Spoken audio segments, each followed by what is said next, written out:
সুপ্রিয় শিক্ষার্থীরা, কেমন আছো সবাই? আশা করি খুব ভালো আছো। আবারও চলে এলাম প্রোনাউন রেফারেন্সে পরের ক্লাস নিয়ে। আগের ক্লাসগুলিতে আমরা প্রোনাউন রেফারেন্সে বেসিক কোশ্চেনগুলি নিয়ে ডিসকাস করেছিলাম, যে প্রোনাউন কি, প্রোনাউন রেফারেন্স বলতে আসলে কি বোঝায়। আবারও একটু মনে করিয়ে দিচ্ছি তোমাদের যে প্রোনাউন রেফারেন্স হচ্ছে আমরা যে প্রশ্নে যে একটা প্যারাগ্রাফ দেওয়া থাকবে, সেই প্যারাগ্রাফটা থেকে আমাদেরকে শুধুমাত্র প্রোনাউনটি ভুল কি শুদ্ধ সেটা খুঁজে বের করতে হবে, এবং ভুল প্রোনাউনগুলোকে আইডেন্টিফাই করে আমাদেরকে সঠিক প্রোনাউনটাকে ব্যবহার করতে হবে। অ্যাকচুয়ালি এটাই হলো প্রোনাউন রেফারেন্সের কাজ। আর ভুলগুলি কয় ধরনের হয়? ভুলগুলি দুই ধরনের হয়। একটা হচ্ছে অস্পষ্টতার ভুল, আর একটা হচ্ছে ব্যাকরণগত বা গ্রামাটিক্যালি ভুল, গ্রামাটিক্যাল মিস্টেক যেটা। ওকে, আজকে আমরা সরাসরি একটা এক্সারসাইজে চলে যাই। চলো, সেই এক্সারসাইজটা কি? এটা হচ্ছে ঢাকা বোর্ড 2017-তে এসেছে। সেই এক্সারসাইজটা চলো আমরা একটু প্র্যাকটিস করি। এখানে যে প্যারাগ্রাফটা দেয়া আছে 2017 সালে যে কোশ্চেনটা এসেছে 8 নম্বরে, সেটা কি? একটা ট্রাভেলিং সম্পর্কে। ট্রাভেলিং করতে তো আমরা সবাই ভালোবাসি, তাই না? ট্রাভেলিং নিয়ে একটা প্যাসেজ বা একটা প্যারাগ্রাফ।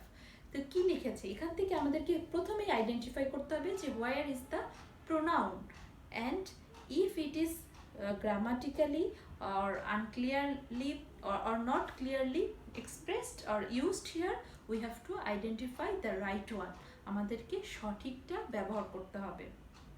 ওকে, ফার্স্টে আমরা দেখি কি লিখেছে। Travelling is a part of education. তাহলে ট্রাভেলিং কি? শিক্ষার একটা অংশ। এই বাক্যে আমাদের কোনো প্রোনাউন নেই, সো আমাদের এখানে কোনো ভাবনা নেই। নেক্সট বাক্যে দেখি, this means going from place to place. তাহলে এখানে আমরা দেখতে পাচ্ছি THESE, দিস। এই দিস অর্থ কি? কোনো কাছের ক্ষেত্রে আমরা বসাই যে এই অর্থে দিস, THIS, দিস। আর অনেকগুলি বোঝালে কাছের ক্ষেত্রে আমরা বসাই দিস, তাই না? কিন্তু এই দিস কাকে মেনশন করছে? এই দিস মেনশন করছে ট্রাভেলিংকে, তাই না? কিন্তু ট্রাভেলিং তো এই দেখো, ট্রাভেলিং এর পরে হচ্ছে সিঙ্গুলার, তার মানে ট্রাভেলিংটা একটা সিঙ্গুলার অর্থে ব্যবহৃত হয়েছে। সো সিঙ্গুলার জিনিসের ক্ষেত্রে আমরা বসাই THIS, দিস। ঠিক আছে, এখানে আমরা বসাবো দিস অথবা it. Means going from place to place. এটা বলতে কি বোঝায়? এক স্থান থেকে অন্য স্থানে যাওয়া। তাহলে দেখতে পাচ্ছি যে এই যে ট্রাভেলিংটা, এটা একটা সিঙ্গুলার বিধায় এখানে দিস, THESE, দিস এটা ব্যবহার করা যাবে না। হ্যাঁ, এটা যখন ব্যবহার, যেমন আমরা ওয়াকিং বলি, রিডিং বলি, এগুলি সবই সিঙ্গুলার অর্থে বসায়, কারণ এগুলির পরে আমাদের ভার্বটা কি হয়? ইজ হয়, তাই না? তাহলে it means going from place to place, এটা বলতে বোঝায় এক স্থান থেকে অন্য স্থানে যাওয়াকে।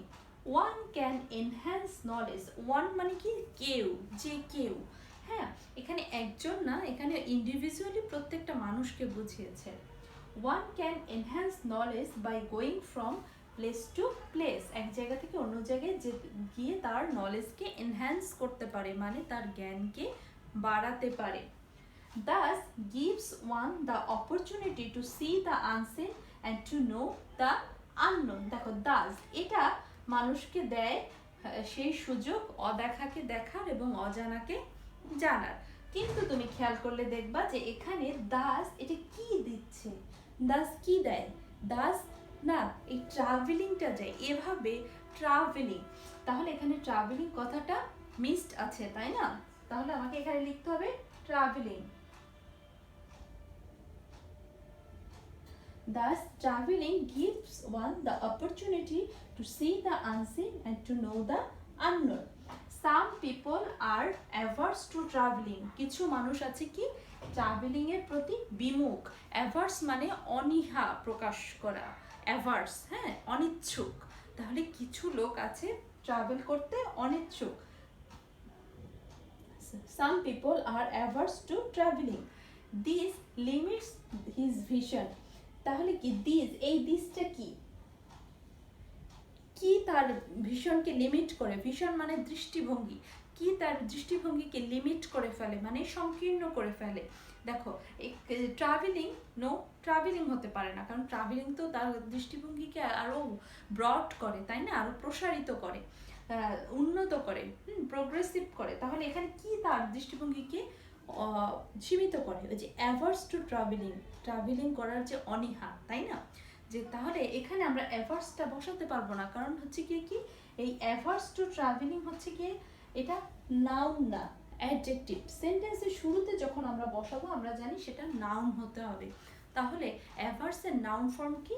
অ্যাভার্সন। ওকে, তাহলে আমরা এখানে দেব aversion of travelling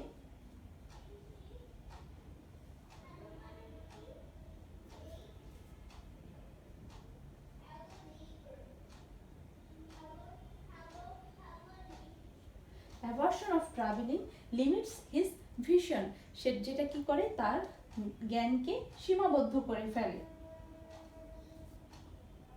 However, by traveling my knowledge may be enriched, এখানে আমার নলেজ এনরিচড হবে না, শুধুমাত্র ট্রাভেলিং করার মাধ্যমে সবার, মানে আমাদের। তাহলে এখানে কি দিতে পারি? আওয়ার নলেজ,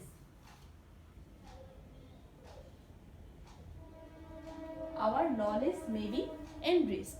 সো আমরা যদি আবারও একটু রিপিট করি, আমরা যদি রিপিট করি তাহলে আমরা দেখতে পাবো যে আমাদের ভুলগুলি কোথায়। আমাদেরকে খুঁজে বের করতে হবে হোয়ার ইজ দ্য প্রোনাউন, দেন দেখতে হবে ইজ ইট কারেক্ট গ্রামাটিক্যালি, দেন আমাদেরকে আইডেন্টিফাই করতে হবে ইজ ইট ক্লেরিফাই ইটস মিনিং, এটা কি এর মিনিংকে ক্লিয়ার করছে। যদি দুটোর একটার প্রবলেম হয় দেন আমাদেরকে সেটাকে চেঞ্জ করে সঠিক নাউন বা প্রোনাউন ব্যবহার করে বাক্যকে স্পষ্ট করতে হবে এবং বোধগম্য করে তুলতে হবে। ওকে, তাহলে আমরা দেখি travelling is a part of education, no issue.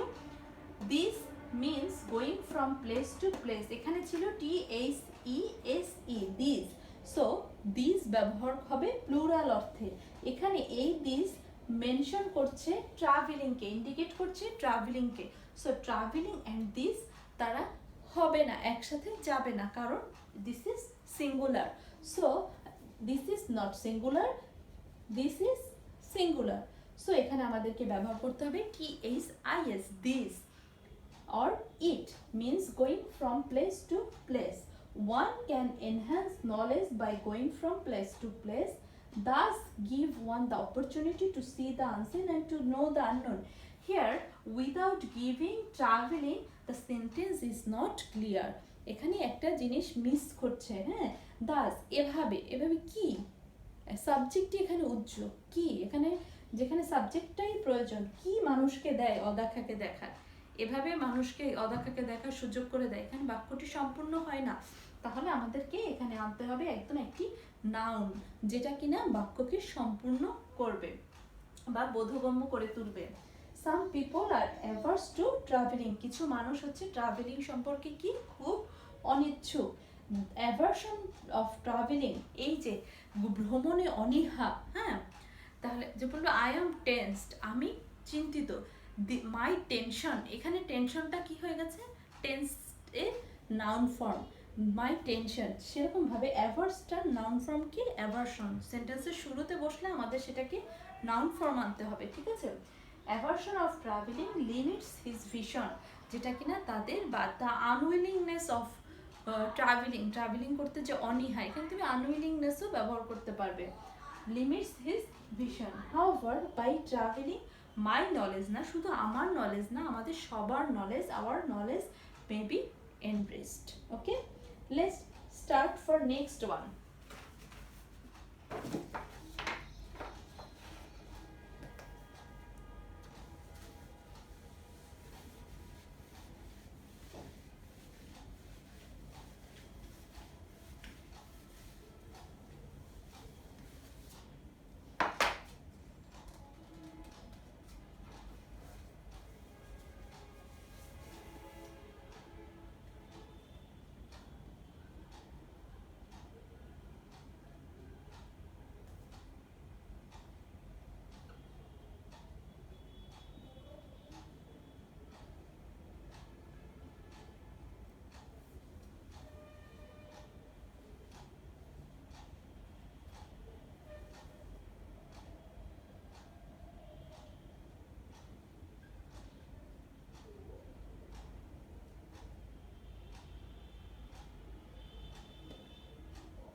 see. A cook once roasted a duck for its master. এটা একটা মজার গল্প। তোমরা জানো নিশ্চয়ই যে একজন কুক একবার কি করেছিল, একটা হাঁস রান্না করেছিল তার মনিবের জন্য। তো রান্না করার পরে যখন তার দেখে এতই লোভ হয়েছিল রান দেখে, মুরগির ড্রামস্টিক্স দেখে, সে কি করে ফেললো, হাঁসের ড্রামস্টিক দেখে এত লোভ হয়ে গিয়েছিল যে সে খেয়ে ফেলেছিল। তো যখন খেতে বসলো তখন তার মাস্টার জিজ্ঞেস করলো যে আর একটা আমরা জানি হাঁস বা মুরগির দুটো করে রান বা পা থাকে, তাহলে আর একটা ড্রামস্টিক কোথায়? তখন সে ইনস্ট্যান্ট বলল যে এই হাঁসটার একটাই পা। তখন তার মনিব আবার বলল যে পৃথিবীতে কোনো হাঁস নেই যার একটা পা থাকে। হ্যাঁ, ওকে, এটা একটা মজার গল্প। ফিনিশিংটা আর একটু মজার। তোমাদের সাথে যেদিন সামনাসামনি দেখা হবে, ক্লাস হবে, তখন গল্পটা বলবো। ওকে, আজকে আমরা যতটুকু দেয়া আছে ততটুকুই ডিসকাস করি। A cook once roasted a duck for its master. দেখো তো এখানে কোথায় আছে প্রোনাউন? এখানে প্রোনাউন আছে ইটস, তাই না? দেখো, ইট আমরা জানি হচ্ছে গিয়ে কি, কোনো বস্তুবাচক অপ্রাণীবাচক বস্তুর ক্ষেত্রে এবং হচ্ছে গিয়ে শিশুদের ক্ষেত্রে আমরা ইট ব্যবহার করি। কিন্তু এখানে কার প্রোনাউন হিসেবে বসেছে ইট? কুকের প্রোনাউন হিসেবে বসেছে, তাই না? এই কুক রান্না করেছে একটা ডাক রোস্ট ফর ইটস মাস্টার, তার মাস্টারের জন্য। তাহলে তার ইংলিশ আমরা জানি হিজ, তাই না? কোনো মেল পার্সনের প্রোনাউন হয় কি হিজ। তাহলে এটা grammatically it is wrong. So আমরা ইউজ করব এখানে his master. He looked so delicious that he could not resist the temptation and ate up one of the drumsticks. Look, he looked, এখানে হি একটা pronoun পেয়েছি। তাকে দেখতে, যে রান্না করেছে তাকে দেখতে কিন্তু ডেলিশিয়াস লাগে না, ডেলিশিয়াস লাগে যেটা রান্না করে সেই জিনিসটাকে। খাবার ডেলিশিয়াস হয়। সো খাবারের ক্ষেত্রে আমরা কিন্তু হি বসাবো না, তখন বসাবো কি ইট। এখানে ইট দিলেও বাক্যটা অসম্পূর্ণ হয়, মানে ক্লিয়ার হয় না। সো আমরা এখানে বসাবো রোস্ট। দ্য রোস্ট বা দ্য রোস্টেড ডাক, সেটা আরো বেশি সুন্দর হয়।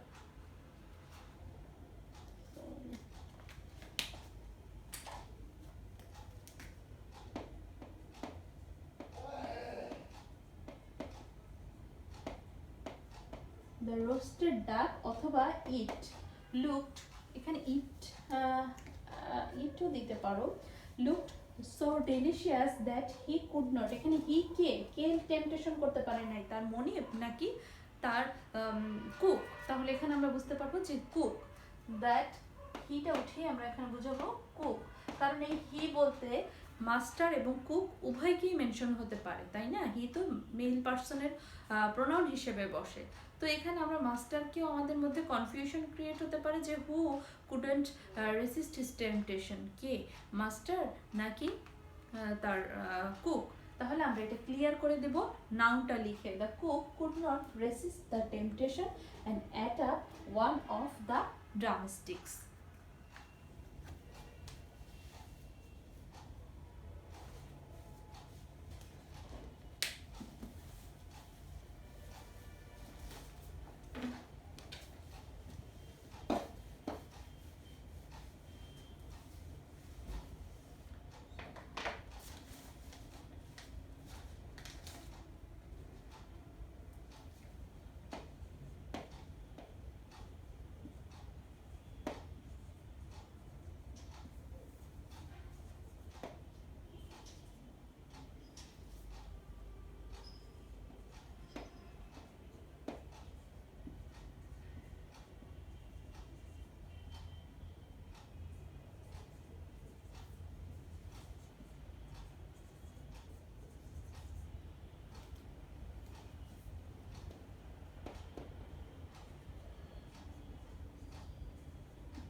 when he sat down to eat, যখন সে খেতে বসলো, কে খেতে বসলো? কুক বসেছে না মাস্টার বসেছে? কনফিউশন অ্যারাইজ, তাই না? তাহলে এখানে কি দেবো আমরা? হি উঠিয়ে দ্য মাস্টার, হি বদলে এখানে দেব the master sat down to it, he quickly noticed, এখানে হি বলতে মাস্টারকেই বোঝাচ্ছে, so no need to change this he.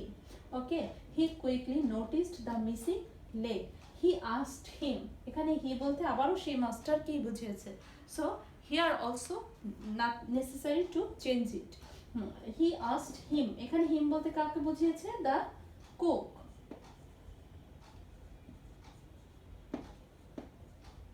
That the cook what had happened to the other leg, the cook told him, cook কাকে বলেছে? The cook told the master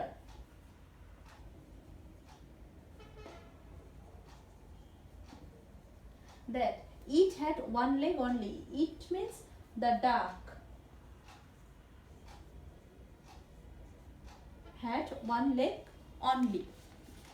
মজার না? আমরা বুঝতে পারছি সবাই? ওকে, বুঝতে পারলে it's very interesting.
The master said that, master কি বলেছে? বলেছিল যে there was no such thing as a one legged duck, এক লেগের ডাক এমন কোনো ডাক ছিল না।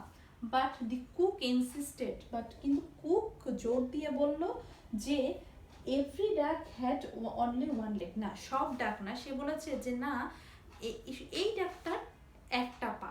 তাহলে এখানে এভরি ডাক না হয়ে হবে কি দিস, আমরা জানি দিস একটা প্রোনাউন, সো এখানে আমরা বসাবো এভরি ডাক না, সব ডাকের একটা করে পা থাকবে না, এই হাঁসটারই একটা পা রয়েছে। তাহলে এখানে আমি একটু আবার পড়ে শোনাচ্ছি তোমাদেরকে। এ cook was roasted a duck for its master, not its master, cook is a male person, so আমরা এখানে ইটস না বসিয়ে দেব he, his. He looked so delicious, no এখানে বস্তুকে বোঝাচ্ছে, সো হি বসতে পারে না, ইট অথবা দ্য রোস্টেড ডাক, that he could not racist the temptation, এখানে কে টেম্পটেশন রেসিস্ট করতে পারে না সেটা আমাদেরকে ক্লিয়ার করতে হবে, কারণ এখানে হি বলতে মাস্টারকেও বুঝিয়েছে, আবার মাস্টারকেও দিলেও হয়, আবার হচ্ছে কুক দিলেও হয়, কিন্তু এখানে আমাদের হি বলতে বোঝানো হয়েছে কে রেসিস্ট করতে পারে নাই, কে লোভ সংবরণ করতে পারে নাই? The cook. The cook could not resist the temptation and ate up one of the drumsticks. When he sat down to eat, খেতে বসলো কে? কুক না, খেতে বসেছে master. When the master sat down to eat the meal, যখন সে তার খাবার খেতে বসলো, he quickly noticed the missing leg, এখানে he চেঞ্জ করব না, কারণ এখানে সেন্টেন্সের শুরুতে দ্য মাস্টার ব্যবহার করেছি, সো যেই মাস্টার সেই হি, সো এখানে হি পরিবর্তন করতে হবে না।